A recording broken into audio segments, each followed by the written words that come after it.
তিন পরিবর্তন নিয়ে শ্রীলঙ্কাকে হারিয়ে দ্বিতীয় টি-20 ম্যাচ জিততে ভয়ঙ্কর একাদশ ঘোষণা করল বাংলাদেশ। শ্রীলঙ্কা এবার পূর্ণাঙ্গ সিরিজ খেলছে বাংলাদেশ। প্রথমে নাজমুল হোসেন শান্তর নেতৃত্বে 2 ম্যাচের টেস্ট সিরিজে স্বাগতিকদের কাছে 109 ব্যবধানে হেরেছে টাইগাররা।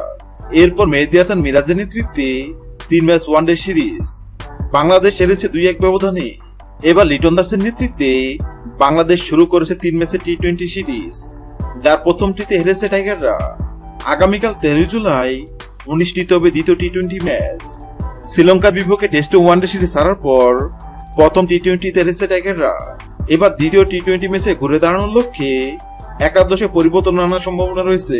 আসুন এক নজরে দেখে নেই দ্বিতীয় টি-20 ম্যাচে কেমন হবে বাংলাদেশের একাদশ। ওপেনিং এ দেখা যাবে দুর্দান্ত ফর্মে থাকা তামিম ও পারভেজ হোসেন ইমনকে। 3-এ দেখা যাবে লিটন দাসকে। 4-এ দেখা যাবে তাওহিদ হৃদয়কে।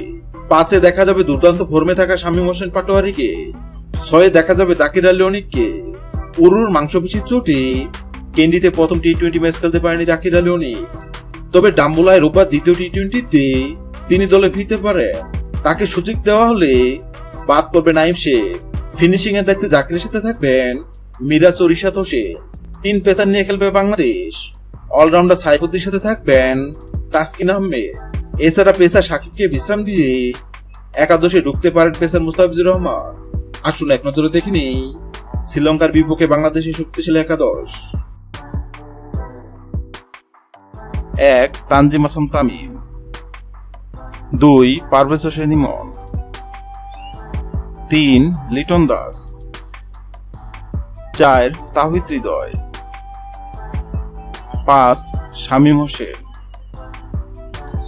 6 জাকির আলী অনিক, 7 মেহেদী হাসান মিরাজ, 8 মোহাম্মদ সাইফুদ্দিন, 9 রিশাদ হোসেন, 10 তাসকিন আহমেদ, 11 মুস্তাফিজুর রহমান। হ্যাঁ দর্শক, বাংলাদেশ বনাম শ্রীলঙ্কার মধ্যকার দ্বিতীয় টি-20 ম্যাচে কোন দল জিতবে অবশ্যই কমেন্ট করে জানাবেন। ভিডিওটি ভালো লাগলে লাইক দিবেন এবং সাবস্ক্রাইব আমাদের চ্যানেলের সঙ্গে থাকবেন। ভিডিওটি দেখার জন্য আপনাকে অসংখ্য ধন্যবাদ।